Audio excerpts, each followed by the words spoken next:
Now the question arises, how can you see the red blood cells under a microscope? Well, for that we need to make a very thin film that we call as a smear, right? So what do we need to make? We need to make a very thin film on a glass slide that we call as blood smear. So let's see what do we need to do for making a blood smear. Just look in the image. First of all, you need to have a drop of blood, and for that just take a sterilized needle, prick it on your finger. Please just wipe off the first blood that comes out. The blood that comes next, put that drop of blood on the right hand side of the glass slide. Just look in this image, and in just this way you have to do it. So place a small drop of whole blood on a very clean slide and hold a second slide at this angle, and this angle is approximately 60 degrees. So hold this second slide at an angle of 60 degrees. So while maintaining contact with the bottom side, pull the top slide back to contact the drop, which will spread by capillary action. You can see that the blood is going to spread by a capillary action.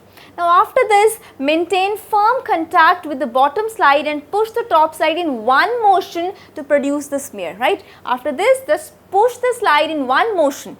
You don't have to stop in between, just push it in one motion to produce the smear. Now let the smear dry for some time. After the smear dries, just put a stain that we call as Leishman stain.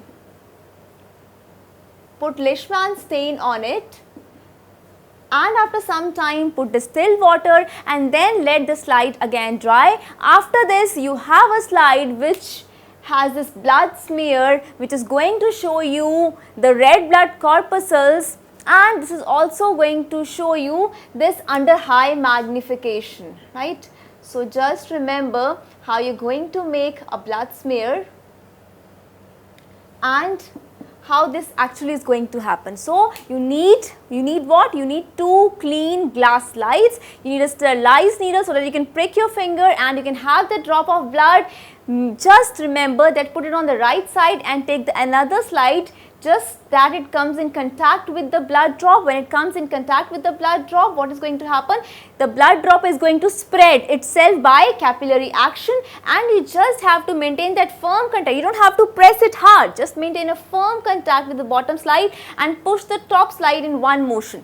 And after this, you will have a thin film of blood which we call as blood smear. You can see the slide under microscope, and this is how you can have a blood smear. Just stain it with Leishman stain so that you have more clear visibility of the red blood cells, and you can see it under high magnification.